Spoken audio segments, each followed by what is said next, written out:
absen dulu ya. Adila, Aini. Cuma satu orang yang tidak hadir. Ya. Sebelum kita memulai pelajaran ini, Pak Guru akan mengajak kalian membaca sebuah sholawat yang pasti kalian sudah hafal, yaitu sholawat yang menyambut kedatangan Rasulullah SAW di Madinah. Sholawat apa namanya? Sholawat. Ya, sholawat pada. Coba, mari sama-sama kita baca. Bismillahirrahmanirrahim.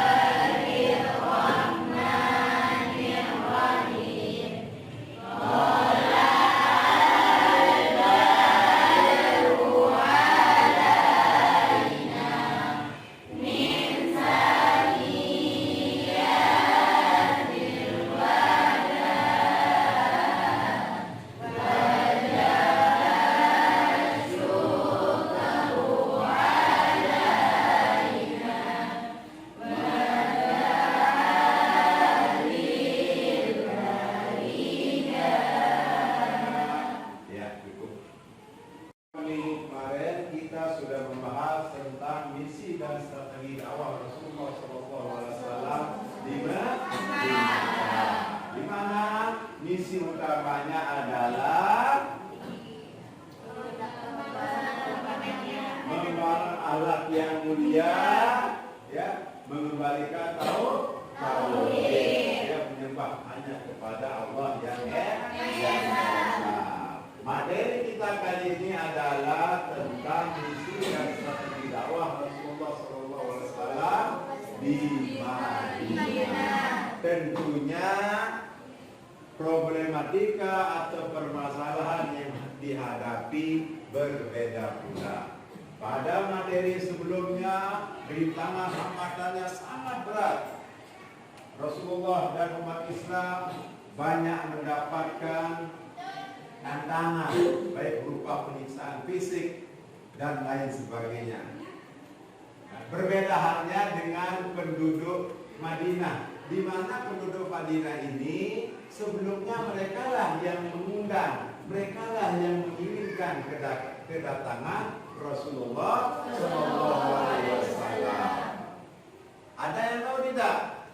Sebelum bernama Madinah, kota ini bernama apa? Nah, kota ini bernama Yatsrib. Kemudian diubah menjadi Madinah Al-Munawwarah. Madinah artinya apa? Kota.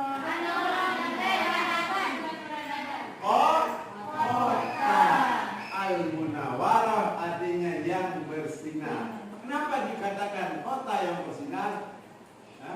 Kota yang disinari karena kedatangan Rasulullah.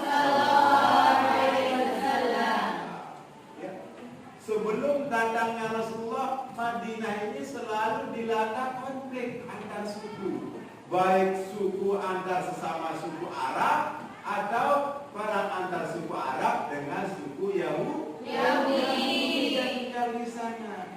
Makanya mereka membutuhkan sosok seorang pemimpin. Mereka mendengar di kota Mekah ada seorang yang bernama Muhammad yang dapat dipercaya. Kemudian mereka mencari dan mengundangnya untuk datang ke Madinah. Untuk melengkapi pengetahuan kalian, mari kita simak videonya sesaat lagi. Ya. Jadi perlu Pak Guru sampaikan ada beberapa rangkaian kegiatan. Ya. Jadi ini materi sekali ini elemen tentang periode Rasulullah. Ya, kita akan membahasnya. Capaian pembelajarannya, peserta didik mampu menganalisis misi dan strategi dakwah Rasulullah SAW di Madinah, semangat ukhuwah Islamiyah, ukhuwah Basyariah, ukhuwah dalam tujuan pembelajaran kita pada pertemuan kali ini yaitu menganalisis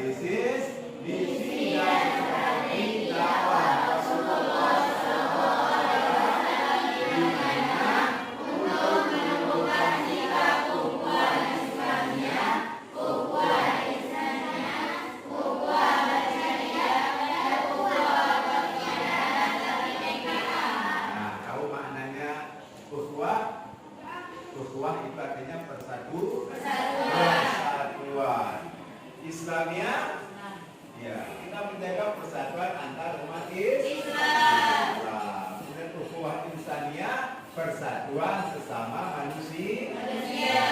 Ya, ukhuwah basaria. Kemudian ukhuwah wataniyah. Kebangsaan. Dalam kebinekaan, bineka itu artinya keberadaan. Nah, selanjutnya. Apa pertanyaan romantik ini? Ada yang bisa jawab tak? Ada. Ya, cepat keluar kelas dulu. Ya, nomor 5 silakan. Bisa mendapatkan syafaat dari Rasulullah SAW. Jawaban yang bagus. Ya. Yang lain nomor berapa? Nah ini nomor 4. Coba. Dengan cara mempersatukan kaum muhajirin dan ansor. Bagus, ya. Orang-orang yang hijrah dari Mekah ke Madinah disebut kaum muhajirin.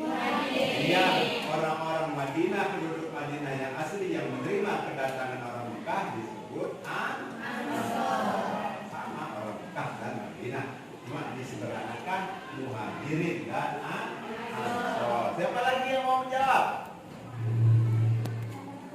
Nomor 2. Sejarah terang-terangan dan sembunyi-sembunyi. Bagus. Semua jawaban kalian itu nanti, semua pertanyaan itu akan dijawab dalam video yang akan kita tonton beberapa saat lagi. Kita yang pertama adalah tentang hijrah ke Madinah. Apa makna hijrah? Bepergian. Apa lagi? Hijrah artinya pindah. Hijrah, kalau hijrahnya Rasulullah pindah dari Mekah ke Madinah. Ya, kalau ngomong posisi pindah dari satu tempat ke tempat yang baru, tempat yang lain. Kalau ngomong tentang perbuatan, pindah dari perbuatan yang tidak baik menuju perbuatan yang lebih baik. Makanya banyak orang-orang bertaubat, oh saya hijrah, taubat. Kemudian pembahasan yang kedua tentang strategi yang diterapkan Nabi Muhammad SAW.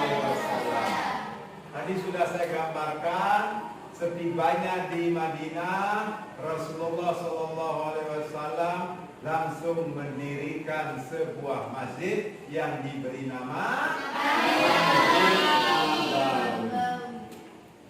Kenapa masjid? Karena masjid menjadi pusat kegiatan umat Islam. Tidak hanya sebagai pusat kegiatan ibadah saja, tetapi menjadi segala macam kegiatan aktivitas. Musyawarah dilakukan di sana, ya.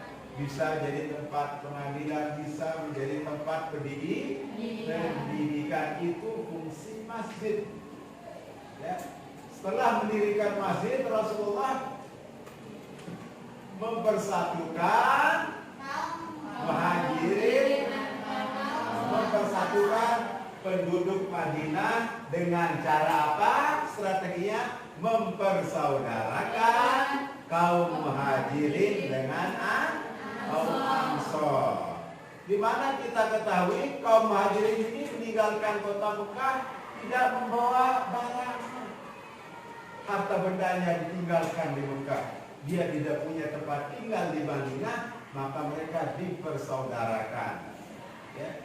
Yang tidak punya tempat tinggal silahkan tinggal di tempat saudaranya, yaitu kaum Ansor. Ya. Saking mulianya kaum Ansor, modal juga dikasih, karena sudah bersaudara. Ingat, orang mukmin itu seperti satu tubuh. Ya. Allah SAW juga membangun perekonomian kota Madinah, salah satunya dengan cara mendirikan pasar.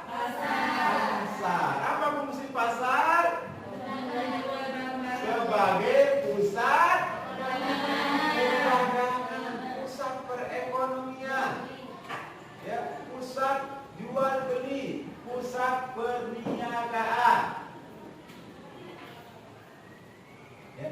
Selain itu juga Rasulullah SAW membangun perjanjian perdamaian dengan penduduk Yahudi.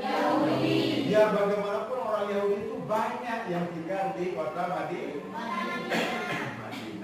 Selain itu Rasulullah SAW juga membuat undang-undang sebagai pedoman hidup dalam bermasyarakat dan bernegara yang disebut dengan Piagam Madinah.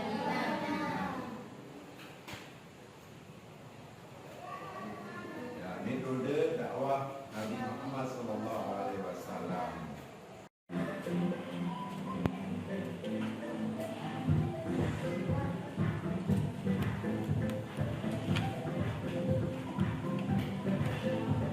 Baik, bismillahirrahmanirrahim. Assalamualaikum warahmatullahi wabarakatuh. Selamat pagi semuanya. Perkenalkan, nama Ibu Rofiatul Adriana. Ibu adalah seorang mahasiswa PPL dari Pemerintahan Umum Tanjung Pinang. Baiklah, mari kita sama-sama belajar terkait substansi dan strategi dakwah Rasulullah di kota Madinah. Jadi, apa saja sih substansi dan strategi dakwah Rasulullah Shallallahu Alaihi Wasallam di Madinah? Yang pertama yaitu strategi dakwah yang dilakukan oleh Rasulullah Shallallahu Alaihi Wasallam dalam membina masyarakat Islam di Madinah. Yang kedua, hambatan dan kesulitan Rasulullah Shallallahu Alaihi Wasallam selama dakwah di Madinah, masyarakat Islam di Madinah. Yang pertama adalah mendirikan masjid. Yang kedua, mempersaudarakan kaum Muhajirin dan kaum Ansar. Yang ketiga, perjanjian perdamaian dengan kaum Yahudi. Dan yang keempat adalah meletakkan dasar-dasar politik, ekonomi, dan sosial untuk masyarakat Islam. Video sudah kalian tonton, silakan kalian bersama teman sebangkunya berdiskusi, kemudian menyimpulkan dari hasil tontonan video tersebut. Silakan diambil poin-poin pentingnya, ya. Silakan kalian gali sebanyak-banyaknya informasi yang kalian dapat dari video tersebut, ya. Tulis di buku tugasnya masing-masing. Silakan. Nanti kita akan bahas bersama.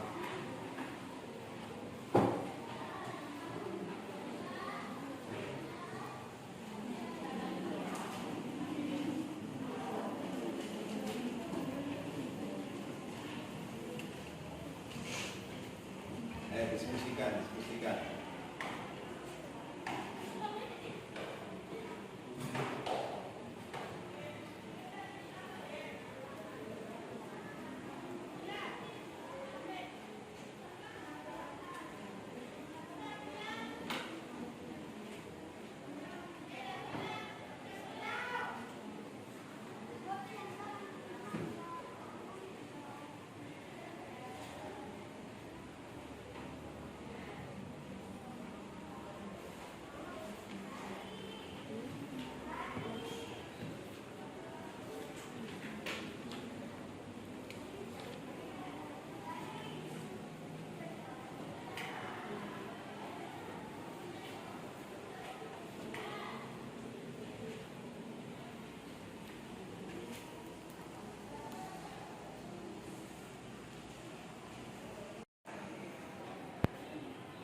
Oh iya, bagus. Tepuk tangan. Ya, saya rasa cukup ya pertemuan kita pada kali ini. Tapi sebelumnya Pak Guru ingin menyampaikan materi secara keseluruhan. Ya, di mana materi kita yang penting untuk kita bahas yang pertama itu adalah kondisi masyarakat Madinah sebelum Islam. Kalau dulu pada masyarakat Mekah, kondisi masyarakat Mekah itu penganut penyembah berhala. Berbeda halnya dengan penduduk Madinah, penduduk Yasrib. Di Yasrib itu terdiri dari banyak macam agama dan kepercayaan. Di antaranya ada penduduknya yang sudah beragama Yahudi, Nasrani, dan penyembah berhala. Artinya apa? Artinya mereka orang-orang Madinah itu paling tidak pernah mendengar tentang nama-nama Nabi atau tentang Allah dari ahli kitab. Siapa yang disebut para ahli kitab? Orang Yahudi dan Nasrani. Karena orang-orang Yahudi dan Nasrani itu menunggu-nunggu kedatangan Nabi terakhir. Jadi orang Yahudi itu menunggu. Oh, dengar kabar di Mekah sudah ada Nabi terakhir. Maka tidak heran penduduk Yasrib kemudian datang mencari Nabi, menemui Nabi. Ya, terjadilah perjanjian Aqabah yang pertama pada tahun 621 Hijriah. Tahun berikutnya datang lagi utusan dari Yasrib bertemu dengan Rasulullah di sebuah bukit yang bernama Bukit Aqabah. Tahun ketiga barulah Rasulullah SAW meninggalkan kota Mekah. Pertanyaannya, apakah Rasulullah pergi ke Mekah, ke Madinah itu tanpa melalui persiapan? Tentu tidak. Rasulullah sudah mempersiapkan apa langkah sebelum berangkat, di perjalanan seperti apa, setibanya seperti apa. Tahu jarak antara Mekah dan Madinah berapa kilometer? Sangat-sangat jauh, ratusan kilometer, 500 kilometer kurang lebih. Kita yang tinggal di Pulau Lombok ini luasnya hanya dari ujung pulau barat sampai ujung timur itu cuma 90 kilometer. Artinya kalau kita berjalan dari Ampenan sampai Bima Baru, itu namanya jalan dari kota Mekah ke Madinah. Tapi Rasulullah mempersiapkannya. Sebelum berangkat dia sudah mempersiapkan. Siapa yang menemani beliau hijrah? Siapa yang menemani hijrah? Abu Bakar. Selain yang menemani, Rasulullah juga mempersiapkan di tempat tidurnya ada yang menggantikan siapa? Ali bin Abi Thalib. Berjalan, tapi tidak melalui jalan yang semestinya. Kenapa? Kalau melalui jalan yang biasa dilalui, gampang dikejar. Cari jalan lain, mudah. Kemudian sempat singgah di sebuah gua yang bernama Gua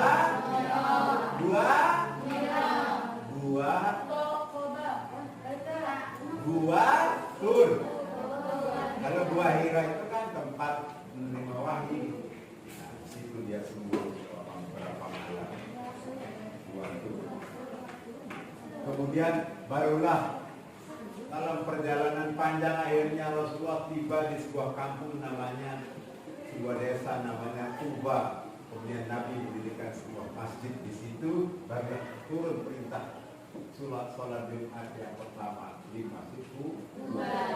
Kemudian melanjutkan perjalanan sampai ke Yasrib, disambut dengan sholawat oleh penduduk Yasrib. Kemudian mendirikan masjid, mempersaudarakan kaum Muhajirin dan Ansor, mendirikan pasar, kemudian membangun perjanjian perdamaian dengan orang Yahudi, ya, kemudian membangun, meletakkan dasar-dasar politik, ekonomi dan bernegara dalam piagam Madinah.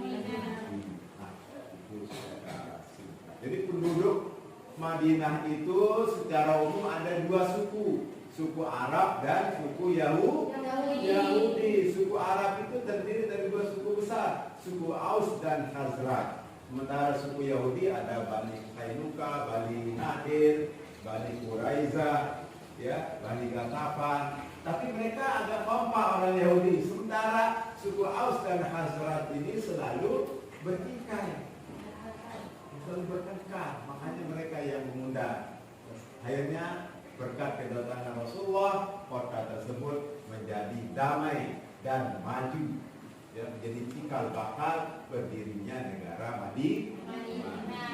Nah, ya, sehingga Islam yang kita hirup sekarang ini berkat jasa Rasulullah Sallallahu Alaihi Wasallam, diteruskan oleh para sahabatnya, diteruskan lagi oleh generasi-generasi sesudahnya.